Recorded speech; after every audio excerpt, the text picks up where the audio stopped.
I was born in Salina, Kansas, 1921, November 14th of 1921, and my name is Ben R. Hartman. December 7th, 1941. Where were you? November 7th, 1941, I was in the backyard on our home in South Ogden Street working on my car. And late in the afternoon, I started hearing newspaper boys running up and down the street hollering extra, extra, extra. We did have those things in those days. So I went in the house to find out what was going on. My folks were listening to the radio, and we're getting the full story on the bombing of Pearl Harbor. Did you even know where Pearl Harbor was at that time? Vaguely. I didn't know much about it, but vaguely knew it was there. So, What did it mean to you? Were you still in school at that time? no, I was about a year out of school. Well, I was going to night school at Denver University at the time and working. And well, I guess that's about. What got you into the military? Were you drafted? Did you volunteer? No, Obviously, you volunteered. I had signed up for the draft like everybody else had. However, I had a very high number. But I guess I got carried away. I went down and joined the Marines on December the 8th. And at that time, they had so many people coming in, they didn't have the facilities. So after I went through all the procedures and physicals and everything else and was accepted, I was put on unpaid leave. I wasn't even sworn in, but they said I was on unpaid leave just to keep me on the hook, I guess. And it was April before I was taken to San Diego for boot camp. It was still pretty quick, though, wasn't it? It didn't take long. It didn't take a whole lot long, but when I went down and enlisted, I thought I'd be gone the next day, but it took a little longer. So you went in for boot camp, and where was that? San Diego. So it was an abbreviated boot camp. It was much shorter than it is today, and I think it was total 6 weeks. That included a week at the rifle range, and then I was assigned to the 22nd Regiment, which was a new regiment they were just forming. Consisted of quite a few of the men that had come back from Iceland. They'd been stationed in Iceland before the war, and there was a definite reason for that. If you recall, or I'm sure you've seen all the news and everything, the story, that we were shipping tons and tons of munitions and supplies to England at that time, and the Germans with their submarines were sinking a lot of ships. And if the Germans had moved in and taken Iceland and established a base there, it would have been very, very difficult for us to get supplies across the Atlantic to England. So the Marines were stationed there just as a deterrent. If the Germans had tried to come in and take the island then, we'd have been in war a lot sooner. Probably. But anyway, that's where most of these men in the 22nd were from. 2 weeks later, we were aboard ship, heading for the South Pacific. And we had no combat training at that time. We ended up in British Samoa, and we were getting our combat training in British Samoa. There again, that was deterrent because at that time the Japanese were just having a free reign in the South Pacific, just going where they wanted to do and doing what they wanted to do. And with the troops there, they didn't know we were untrained at that point in time. And shortly thereafter, I don't know whether you've heard about the Marine Raider battalions. Uh, they were the 3rd Marine Raider Battalion was formed in Samoa. Part of it in American Samoa, part in British Samoa, and part on one other island. And of course, they were asking for volunteers, and that was my second mistake. I volunteered. Our purpose, as Marine Raiders was, just to establish a beachhead. Basically, the Marine Raiders were established patterned after the British Commandos. In fact, we sent a cadre of Marines to England to train under the British Commandos. And then they came back and formed the 1st and 2nd Marine Raider Battalion, and of course the 3rd was formed in Samoa. But, where was I? Just What was different about a commando or a raider unit versus just a typical Marine division? The Raiders were designed primarily to hit and run landings and make landings behind enemy lines, to operate behind enemy lines and this type of thing. For example, on Guadalcanal, I wasn't involved in this. This was the 2nd Marine Raider Battalion, but they went out behind the Japanese lines for 30 days on Guadalcanal and very effectively disrupted things for the Japanese by operating behind the lines.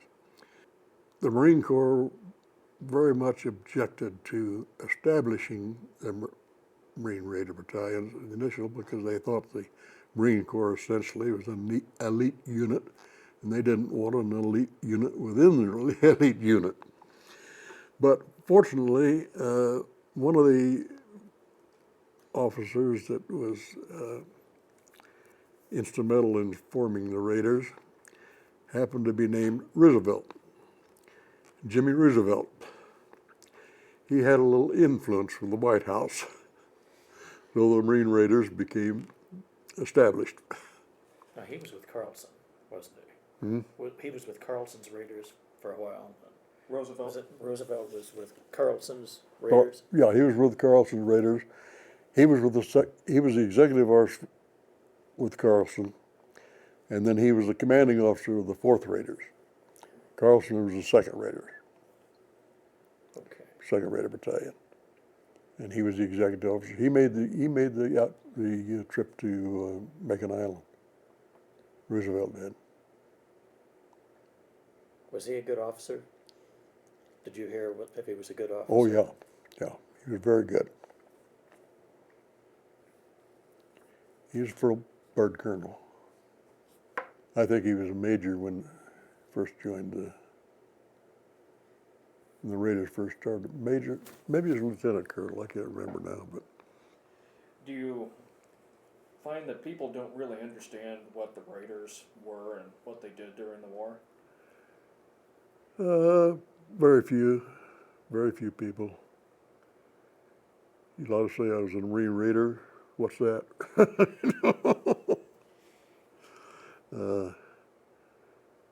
They just don't understand it. It was I think the first special forces the military ever had, really. Of course, the Army went into the Rangers and went on into the special forces as well. Have you run across any current Marines or any special forces people since? And has anybody ever expressed any interest in finding out about what you guys did versus what they do? No, not really.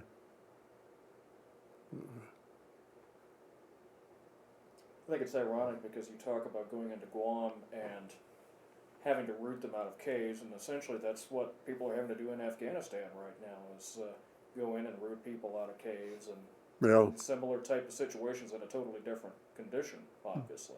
Mm. But it's amazing that we still see this. And I just wish we had the equipment then that they've got now. They lived a very short life because after some of the operations, they decided there was a need for the hit and run operation. So took the four Raider battalions and formed the 4th Marine Regiment to honor the regiment that was lost in the Philippines, to go back and take the first American soil, which was Guam. Well, once I was accepted into the Raider Battalion, of course, our training became very, very extensive at that time. Not only on individual weapons and this type of thing, but also training to make landings off of destroyers and rubber boats, and in some cases off of submarines and rubber boats. You've probably heard of the raid on Macon Island, where they went in off of submarines. That was not the 3rd Battalion. That was 2 companies out of the 2nd Raider Battalion. The 1st and 2nd Raider Battalions were formed in the States, the 1st in Quantico and the 2nd in San Diego. And of course, they had more extensive training than we did. They were in training before the start of the war.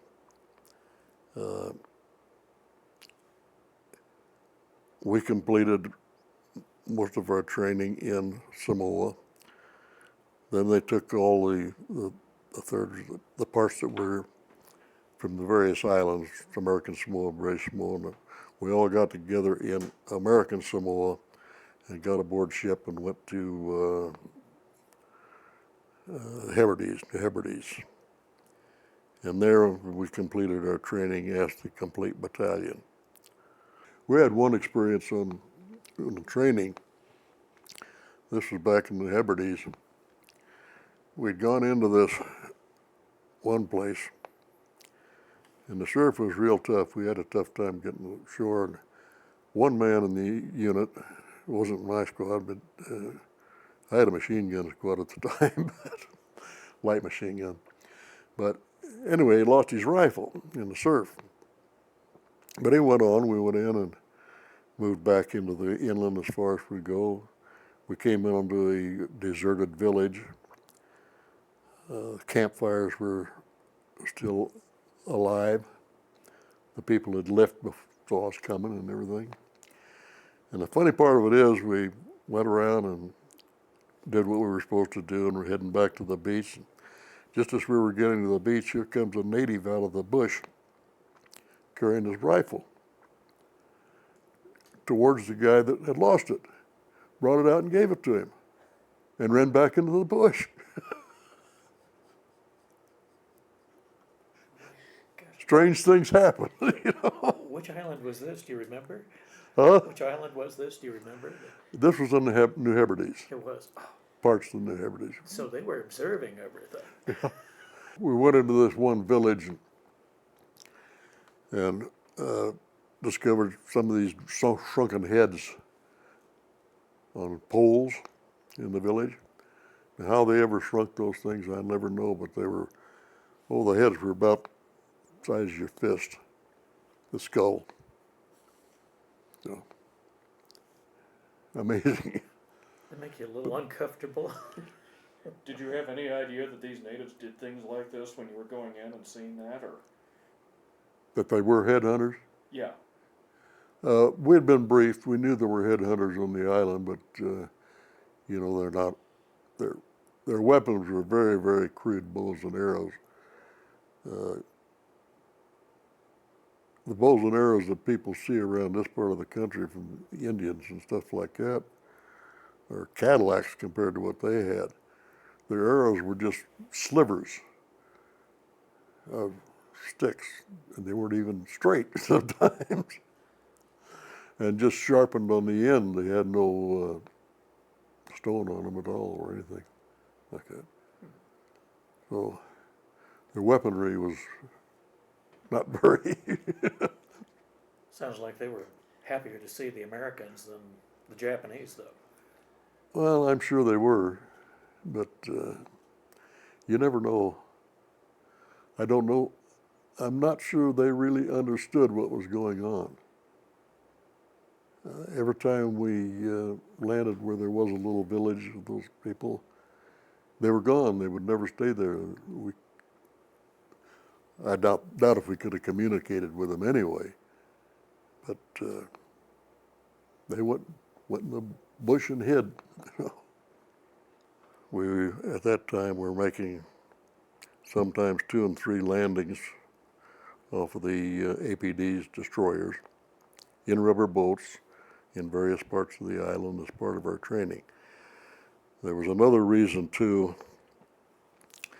They suspected very strongly that the Japanese had a radio station, observation post somewhere in the islands.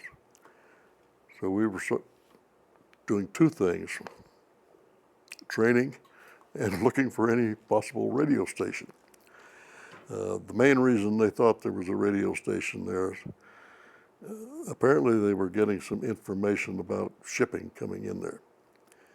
The cruiser Chicago was sunk just outside of the bay in the Hebrides, and they strongly suspected that the Japanese had some information on ships coming and going from there. Whether that was true or not, I have no way of knowing. And after we completed our training there, our next stop was Guadalcanal. We were not actively in combat on Guadalcanal. We were only there for a couple of days. The main reason they brought us into Guadalcanal, there was an island just north of Guadalcanal, Russell Island. The fighting was still going on in Guadalcanal. The Japs were using that as a staging area to bring troops reinforcements down. They would come down from the further northern islands at night, land them there, spend the night, and then the next night shoot them into Guadalcanal's reinforcements. And the main purpose for taking that island was to prevent them from reinforcing the troops on Guadalcanal. So our job was to go in and take Russell Island and prevent them from using that as a staging area, which was effective. Of course, where our landing there happened to be in between their staging of the troops, which is fortunate for us, I guess. But that was the main purpose of taking that island. It was very effective. But we went in on destroyers. We landed in rubber boats, theoretically before dawn. However, they took the boats into the bay, the destroyers into the bay a little later, and in broad daylight we were paddling into the beach in rubber boats. The motors didn't work. What kind of destroyers were they that they had enough room for you? Well, what they were, these were the old four-stackers of World War I era. And they converted them, took 2 stacks off, and then the accompanying boilers out. They had enough space in there for 1 company of men. You were pretty well cramped in there, but you were in there. And we made landings off of those in rubber boats, primarily. Do you remember how many men those would hold? How many Marines? You'd have about close to 200. That was pretty cramped. It's pretty cramped, yeah. But, you know, there was room. You were there. You were sleeping on cots 5 deep, but of course that's typical of any transport. But You talked about making these landings on the rubber boats. The rubber boats as opposed to the typical landing craft, because you could go into places where the landing craft couldn't get into typically, or just for... Well, there were 2, that was one reason, but another reason is that, for example, on those APDs, you didn't have room for the regular landing boats to take care of that many men. And the theory was going in on the destroyers, we were landing in places where people wouldn't expect us to be landing, behind the lines and this type of thing. That's what we were trained to do. And rubber boats were a good way to come in before dark, quiet, They had outboard motors for them, but every time we tried to use an outboard motor, they wouldn't work. The paddles worked all the time. You worked all the time. Yeah. I got 12 men in there, and you know you can get along pretty good. Sometimes it's a little rough when you get in a real heavy surf. Getting into the beach wasn't all that bad, but trying to get out from the beach when you're trying to paddle back to the ship, sometimes a little tough. But How far out would you have to paddle back out? what? How far out would you have to paddle back out to get to the ship? Well, depending on how close they could get the destroyers into the beach. Sometimes it was fairly close, sometimes it wasn't so close. I'd say probably luckily 1,000, 1,500 yards at best, the very best. Sometimes even worse than that. But it wasn't too bad paddling on them until you got right to the beach if there was some heavy surf, this type of thing. Then it got a little bad. But anyway, the island was deserted. The enemy had left the day before. And so we had no actual combat. We were strafed and bombed quite a bit while we were there, but other than that was nothing. Your first landings in those rubber boats, what was the feeling when you came off that destroyer and the feeling of not knowing what you were going to get into? What was going through your mind? Self-protection. That's primary. Do you feel like, when you come in on one of those, you're pretty well unprotected too, aren't you? Right. Well, like the time we landed in Russell Island, we were supposed to go in before daylight. And they took us in this bay in these destroyers, and for some reason I learned the reason later, but for a long, long time I never did know the reason. They waited till daylight to go into the harbor in these destroyers. So here we are paddling into this beach in rubber boats in broad daylight. 10 Japs on the island with a couple of BB guns could have sunk the whole fleet. But intelligence had found, I learned many years later, intelligence had found that the Japs had left the night before we came in. So they didn't risk going in darkness into the bay. Otherwise, they'd have gone in before daylight to make the landing. But you didn't know that. I didn't know that till years later. I was a long time out of the Marine Corps before I found out the reason on that island. Sometimes the information don't trickle down to everybody. Communication. Communications are not the best sometimes. I don't think people in this country had any idea you'd hear about going into these islands, but people didn't know how small they were. There wasn't much there in some of those islands, was there? Well, they're bigger than you think. There's a lot there. A lot of these islands were the old copra plantations, coconut groves. And Russell Island was one. Big coconut groves. That's an interesting thing. They had a little a little cement pier going out into the bay on this island. After we were sitting there waiting to get off the island, had nothing else to do. We'd go swimming in the ocean and play around, unless an air raid came up. But anyway, alongside this pier, there was a bunch of oysters. Oh, they were good. You pry them off that pier and eat them. Real good.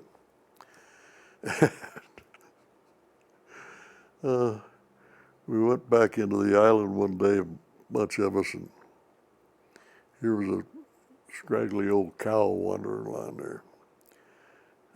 We didn't have any fresh meat, so we shot the cow and butchered it. Took it back and asked the cooks to cook it for us. They started to cook it, and here comes an Army doctor. I guess it was a Navy doctor. Anyway, he looks at that, confiscated it. Said, that's not safe for you to eat. Loaded it up and took it out in the bay and dumped it in the ocean. We weren't very happy campers. Our losses of personnel were through disease, not any enemy action on that operation. Yellow jaundice, dengue fever, and malaria, and all those good things. But we were supposed to be there just a couple of days, and the Army was coming in to relieve us. Well, the Army arrived, but the transport to take us out didn't. So we sat there for 30 days waiting for somebody to come get us and take us out of there. But they finally arrived. So we went back to New Hebrides, and then we went to New Caledonia, Noumea, New Caledonia, supposedly a rest area, which really wasn't much of a rest area. And we reformed and got replacements for those that we lost through disease, that had to be transferred out, hospitalized, and one thing and another.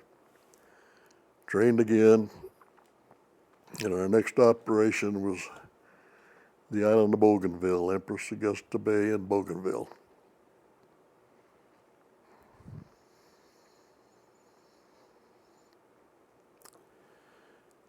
We went in there on transports, not the destroyers, and we landed in regular landing barges that time, which was a lot easier than paddling in rubber boats. And we got shot at a little there, quite a little. I had a light machine gun squad for quite a while. And, well, actually through Bougainville, I had a light machine gun squad. After Bougainville, I asked to get a rifle squad. I can't remember why I did now, but I just wanted to change, I think. Were rifles more effective in the areas where you were For fighting? rifle than squads, yeah. The rifle squads versus the machine guns. Oh, a machine gun's very, very effective. It's a light machine gun. It's not the great big ones, a light one. And you can throw out a lot of firepower in a real hurry with one of those, which is great. I remember now why I left and went to a rifle squad. As a squad leader in the machine gun squad, I was armed with a Thompson submachine gun. And I loved that baby. In the jungle, it was a very effective weapon. They decided in their wisdom that the Thompson submachine gun was too expensive, so they were replacing the Thompson submachine guns with a rising gun, which was not a very effective weapon. I said to myself, we got the Thompson. It's worked. It's great. You're taking it away from me to give me something that's a piece of junk. What are you going to do with the Thompson? You going to put it in a museum, or do we use it? Anyway, I asked to go to a rifle squad. So I got a rifle squad. I knew there was a reason why you went to this rifle squad. Oh, that's ridiculous. Yeah. You have a weapon to protect yourself. Right. Well, one of the theory was, it didn't make sense, that our next operation is going to be in more open country instead of the dense jungle. Bougainville was, you almost had to cut your way through. Guam was a lot more open, and roads and things like that there, where in Bougainville there was nothing, just jungle. And that was their theory anyway, that a weapon with a little more range to it. The Thompson submachine gun's 45 caliber, and its range is not all that great. You know, you're not going to shoot at something about 200 yards away, where the rifle you can very easily. But that was their theory. But why replace it with a rising gun, which is 45 caliber, the same as the Thompson? And it was full automatic, same as the Thompson. But it was not the effective weapon.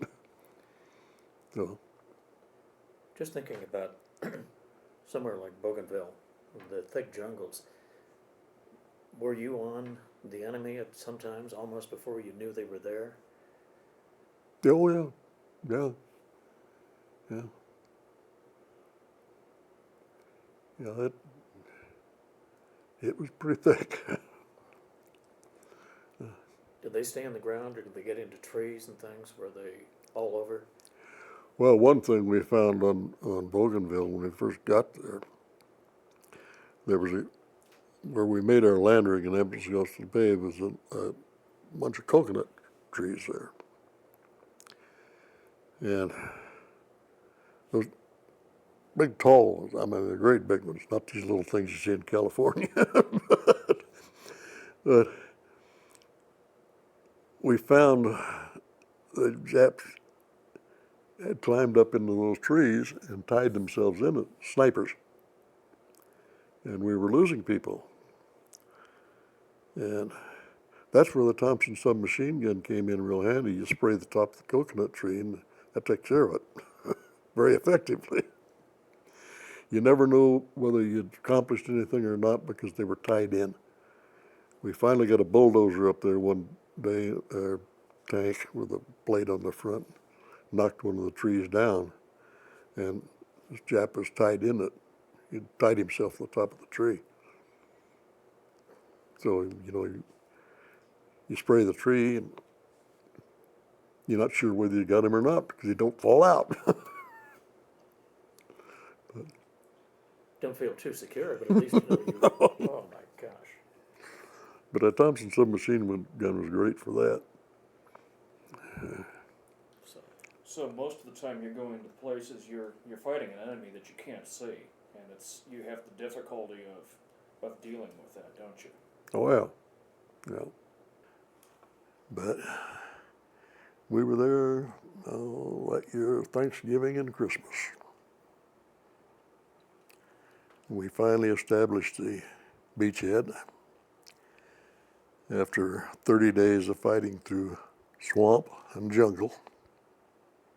And then islands like Guam and things like that, like those were much bigger islands than what you went into early on, was it? Guam's a pretty good sized island, yeah. Bougainville is a huge island. And we went into Bougainville. We landed in Empress Augusta Bay, established a perimeter there, and they built 2 airports in that perimeter. And then they just decided they didn't need the rest of the island. It was very, very thick jungle between that part of the island and the northern part of the island where the enemy was. And it was very difficult for them to transport back and forth, and it would have been difficult for us to transport back and forth too. And we didn't need the rest of it. Once we had the air bases established there, we were able to neutralize the rest of the island and go ahead and move further up in the chain in the Pacific. So eventually Japan. Did the Japanese, did they just stay in the island, get abandoned at that point, or did they move their troops out? Did they what? Did the Japanese just kind of stay in that end of the island there and, On Bougainville? Bougainville? Yeah. Or did they move them out eventually? I have no way of knowing. I don't know.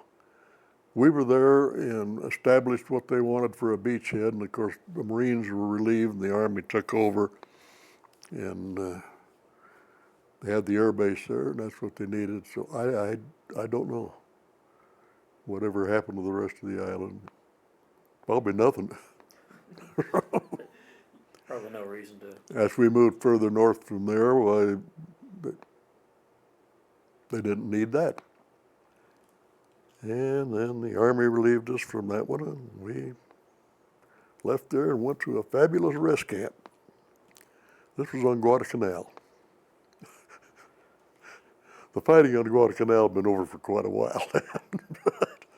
That was our rest camp, our Liberty Port, with nothing there. Paradise. Huh? What did they have set up for you at Guadalcanal? You kept going back there for R&R, supposedly. Yeah, right. That was our rest camp. Were they set up to entertain you at all or anything, or you just kind of got a chance to let down? The entertainment they had over there never seemed to get quite to where we were. We had movies, open air movies, the Coconut Grove. So that was about the only entertainment we saw. But it was a chance to regroup a little bit, though, and relax. Yeah. Then I guess the next operation was little island, Emeru Island. We headed for there, and we all thought we were going into Truk or Rabaul, which were serious strongholds of the Japanese. But we ended up in this island, which was very, very close to Rabaul. And there were very few Japanese on the island. It was a very, very smooth operation. It didn't take long. We were there about 30 days, I guess, and they built a small airport there and to try to neutralize Rabaul and Truk.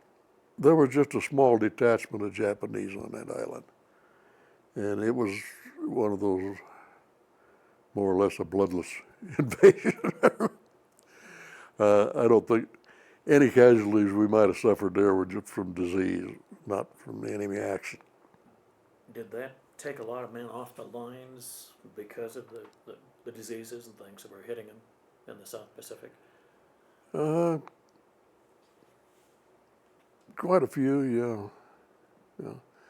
I know after Russell Island, we lost quite a few men from disease there.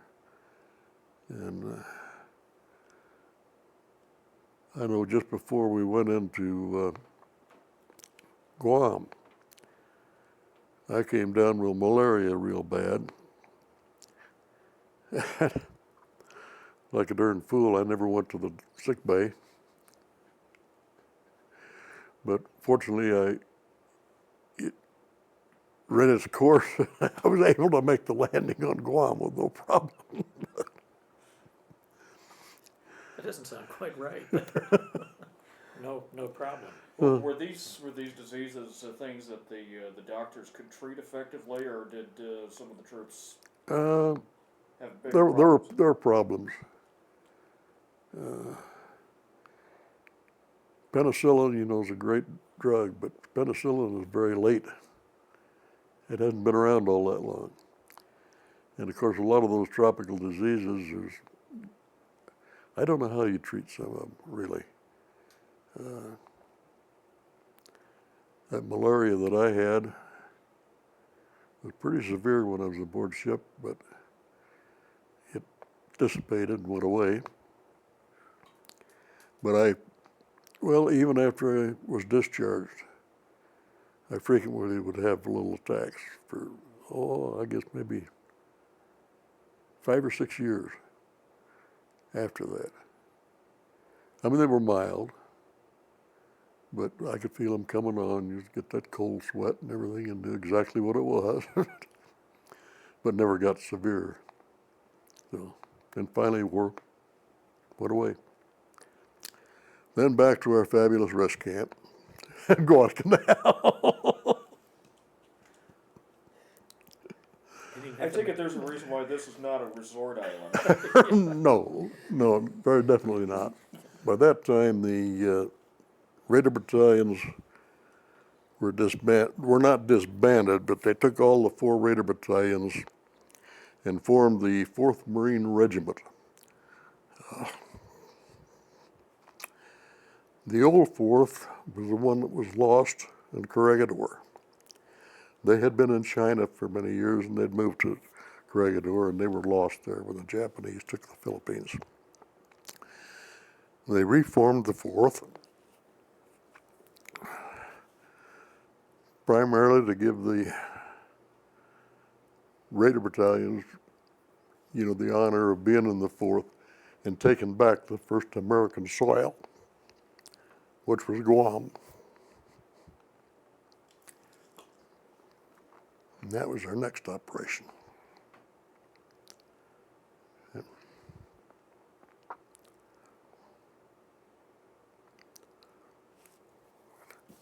We started out to go to Guam aboard the USS George Clymer. We were supposed to hit Guam 3 days after they hit Saipan, which was a close island to Guam.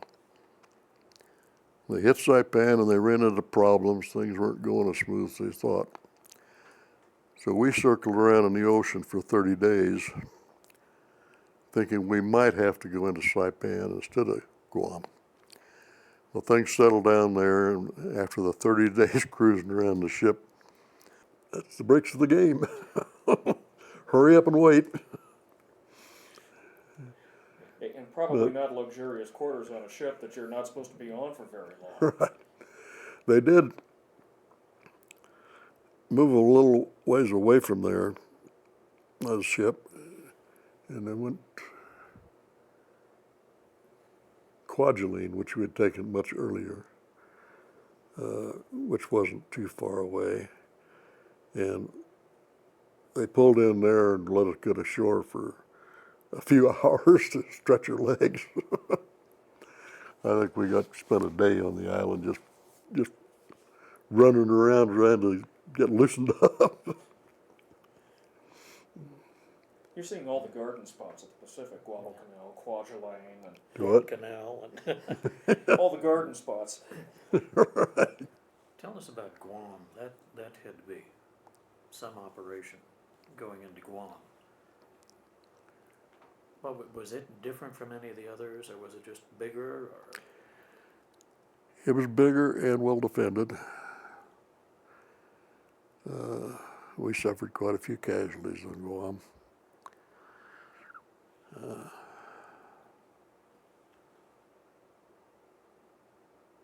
It was a little more open country. Wasn't as much jungle. There was a lot more open country.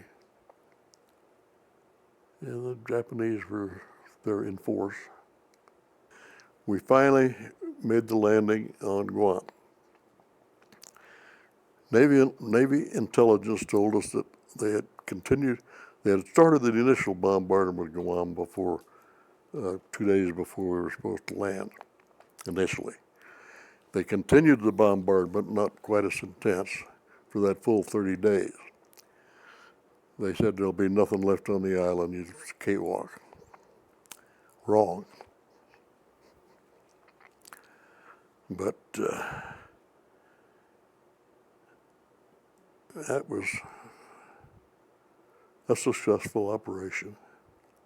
You came in there on landing barges. Yeah. Was that a tough landing to do? Yes, it was. I was in the 3rd wave.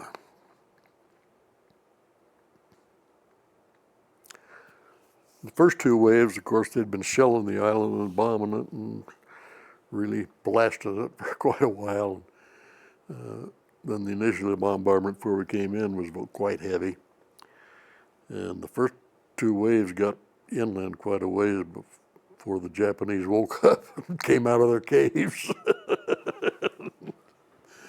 So we took a lot of fire coming in on the third wave, but it's not very pleasant riding in one of those landing barges. You look over there and see one blown out of the water next to you, which the Japanese had their artillery in the cliffs on the peninsula, and the peninsula overlooked our landing area. And by the time the initial bombardment was over, they were able to move the guns back out and lay in on us. But we made it. They dug in everywhere, didn't they? They dug in deep. That's why a lot of the bombardment didn't get them that quickly. Everything, the towns were all leveled, but apparently they were dug in deep enough that they didn't get them. That's something I don't think anybody would count on, the fact that they could dig in that deep and be that prepared. Well, you know, you can throw all kinds of armament at the beach, and all they got to do is move back somewhere and get out. You can't saturate the whole island. You don't. There aren't that many bombs. Period. When we cleared out those caves, we did it by hand. You know, you'd get a destroyer, get in fairly close, and throw some 5-inch shells in it. But a lot of times that didn't. You know, it's pretty hard to pinpoint one little cave opening. Even though those guns on the ships are pretty doggone accurate, they can get pretty close. But even if you blast the cave, if the cave's deep enough, they can still come out. So the best way to do is just go right to the cave and throw grenades into it. We had a lot of white phosphorus grenades. These were used primarily to mark your position, you know, for your artillery and aircraft. They were very effective in the caves. They were explosive, and they burned the oxygen out of the air. We'd throw white phosphorus grenades into the caves. They'd come out or not. If they stayed there, they stayed there permanently. If they came out, well, they got taken care of. Imagine they came out fast. Yeah, right. Very few came out.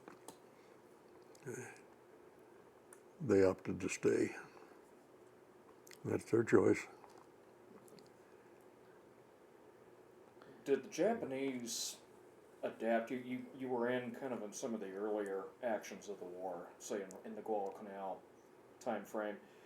As the war went along, did the Japanese change their tactics once they learned how the Americans would come in and land and fight on these islands? I really don't know. I don't know.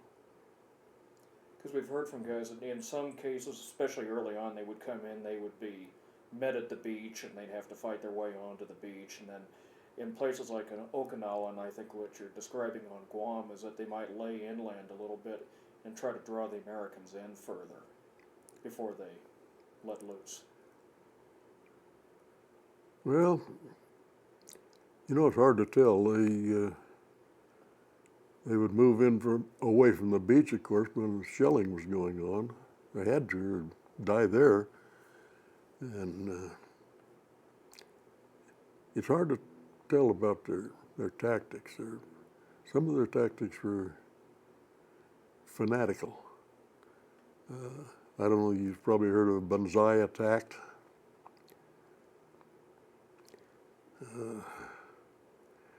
That's kind of ridiculous, not very tactical. What's it going to prove? Do a lot of damage. I experienced one of those on Guam, I think the second night. You could hear them. You knew it was coming. I think they were into the sake, making lots of noise and everything else. Pretty soon, here they came. And not not very good tactics on their part. They did a lot of damage. They didn't live to tell about it. Didn't solve anything for them. When you see or hear something like that coming, what goes through your mind? Do what? When you see or hear something like that coming, what goes through your mind? Or do you Self-protection. You do what you have to do. By this time you had good firepower, didn't you, for yourselves? Well, you know, that night I was in a foxhole, two other people. We never fired a shot for one reason. The minute we fired a shot, we gave away our position. Unless we had a good shot at a group,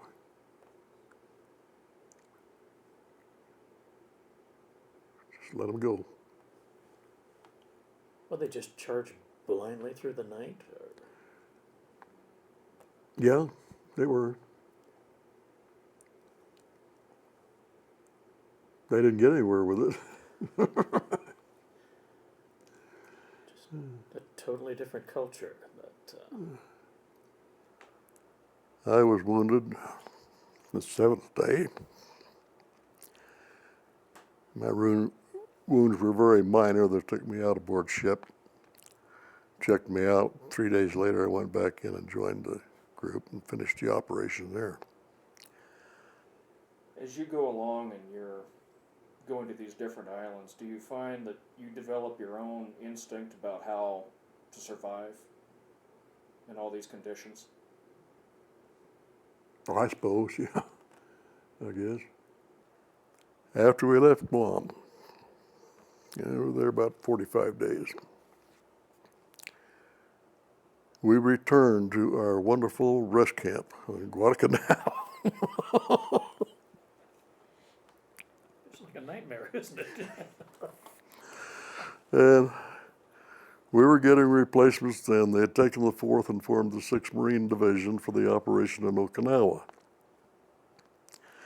And we were starting training and getting ready for that. I was part of it and helped with the training before I was able to return to the States. But the 6th was composed of the 4th, the 3rd. I forget now what other regiments, but anyway, it was the only Marine division that was ever formed overseas and disbanded overseas. They fought in Okinawa, and the 4th Regiment, after the atom bombs were dropped, the 4th Regiment, my old regiment, was given the honor of making the first landing in Japan, which they did. And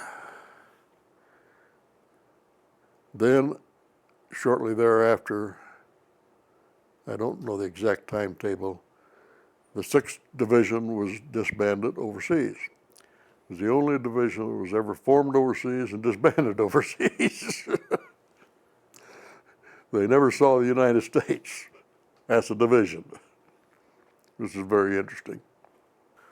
The commanding officer came over to my tent one day and said, "Say, you've been here quite a while." He said, "You've got points running out your ears. You're eligible to go stateside." I said, "I'll take it." We didn't have an atom bomb yet at that time. But, which, by the way, was the best thing that ever happened to this country. Some people don't understand that, but they should. We were preparing to land in Japan. That would have been a horrendous undertaking.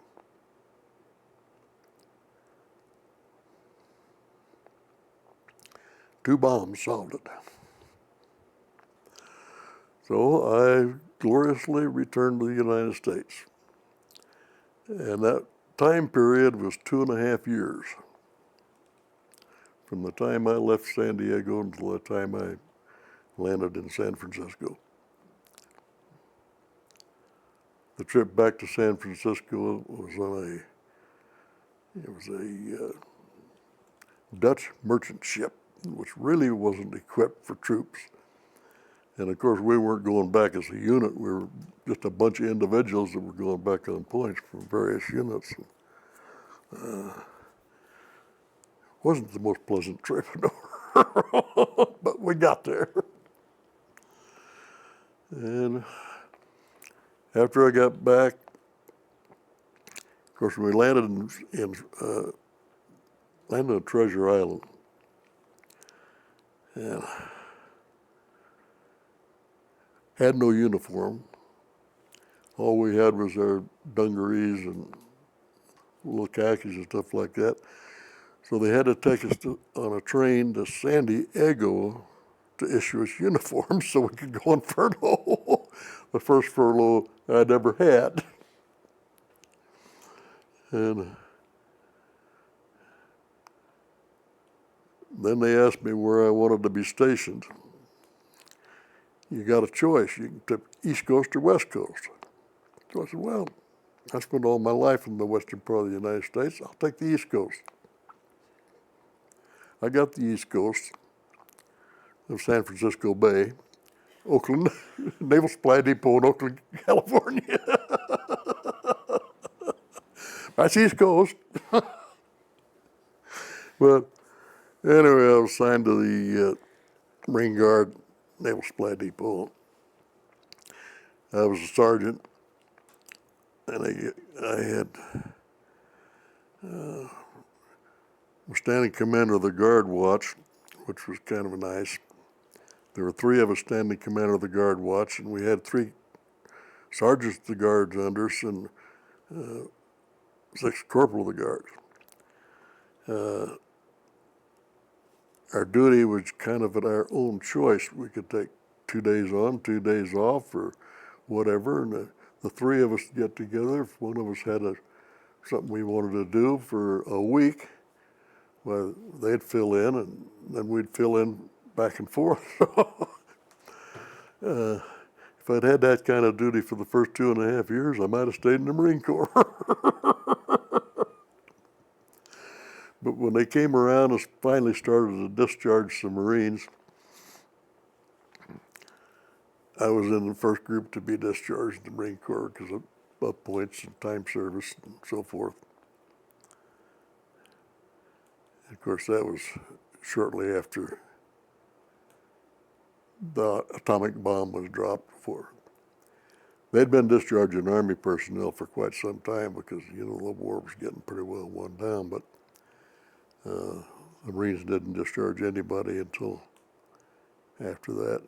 I was in the first group to be discharged, so I took it and came home. 2.5 years. That's an amazing amount of time over there. Yeah, they don't have to do it that way anymore, this day and age. It's all changed. The problem is that they go over for a year, then they come back for a year or so, and then they go back. Yeah. Back and forth all the time. And well, we've yeah, talked to a few guys that have been over 2 or 3 times. We had no communications. Mail, you write a letter, it'd take a month to get there. And if you got an answer, it'd take a month, maybe longer. And that was the only means of communication, period. And all our mail was censored. If I put in a letter, it rained today, they'd cut it out. They might find out where you are. Pretty careful. But letters coming into you were censored, but not to that extent. But 2.5 years is a long time. What did you do when you came back after the war? What kind of business did you go into? salesman. I'd worked for the Miller Coffee Company before I went to join the Marines, and I went back to work for them a while, and then I moved up to Fort Morgan, was working for Fort Morgan Flour Mills, traveling for them, selling flour and feed. And then I finally got into the medical field and worked for Clay Adams for many years, selling laboratory equipment, supplies. And I got tired of that and went to work for a veterinary distributor. Got tired of calling on MDs. Veterinarians are a lot easier to call on. A veteran and a veterinarian, I don't know. And I did that till I retired. Goodness, Retired at 77, oh my, finally. just last year. A little longer than that. Have you had reunions with your raider groups? Oh, yeah, yeah. I just, this last August, I went to the Raider reunion in Washington, D.C., and that's the first one I'd been to for quite a few years. My wife, who I lost 2 years ago, was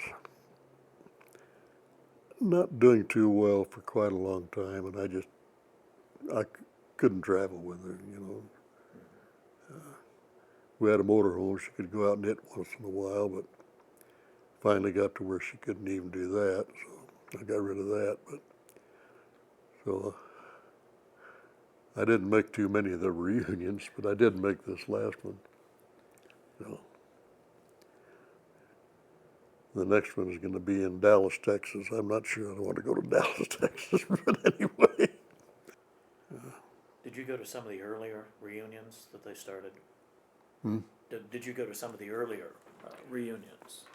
I did not know they had an association for a long, long time. And, oh gosh, what was it? About 20 years ago, I get a letter from a Marine Raider telling me about the association. The way they found me, of course, I was known, I was in as the roster of the Marine Raiders, but they didn't have an address for me. So what they did, they went to the VA, and the VA wouldn't give them my address, but the VA would forward a letter. So they sent the letter to the VA, and the VA sent it to me. So I said, whoopee, I'm going to join this. So I did. And I went to 2 or 3 reunions and then I quit for a while. Didn't for a long time. Then my wife got bad and it didn't go anymore. It has to be good to see those guys, though. Now, Hmm? it has to be good to get together with those guys now. Yeah. Well, you know, for so many years I just lost track of everybody. I didn't know they had an association. And, the few people that I met when I went to the first reunions that I had known in the past, I rented 2 or 3 that I'd known in the past. All but one of them are dead now. They're gone. There's only one left that I know of, and he was at this last reunion, and I didn't know it because he hadn't signed the register. You know, I kept looking at the register to see if there was somebody that I'd known in the past. I wouldn't recognize him, see him walking down the hall, but I didn't know till I left that he was there. Did you ever contact him or find a way to get in touch with him? I could, yeah. I did want to go to Washington, D.C. because it was great. We spent one full day down at the base at Quantico. And they've got a wonderful museum there for the Marine Corps Museum. And they also have a museum there for the Marine Raider Battalions, which I had never seen before. And it was very interesting. But if you ever get back to Washington, D.C., go down to Quantico and go through that museum, the Marine Corps Museum. It is wonderful. But I went in there, they took us down there in buses, and went in the museum. There's a great big open area and an old airplane hanging from the ceiling. And I look around there and I don't see any exhibits or anything else. And I thought, whoa, what's going on here? So we wandered around there and go through a door. Fabulous exhibits all over the place. But the main area, you think, what the heck? Where's the museum? There's nothing here. You know, two airplanes hanging from the ceiling. Didn't relate to you. But it's a fabulous place. You can spend days in that thing. We didn't get, I didn't get to see all of it by any means. We didn't have that much time, but it was extremely interesting. So, Well, are there any other Marine Raiders here in Denver or in Colorado?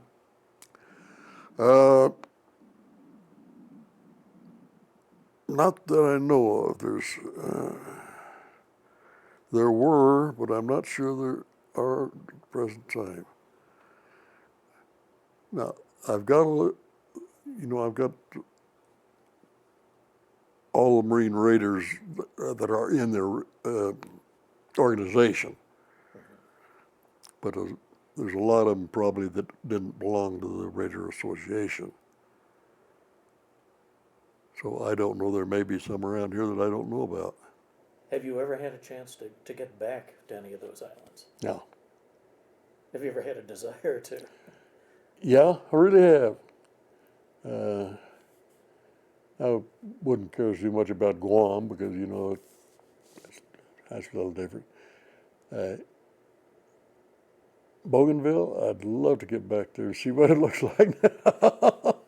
It's probably all solid jungle now. The airports are gone. And Guadalcanal, I wouldn't mind getting back, seeing what it looks like.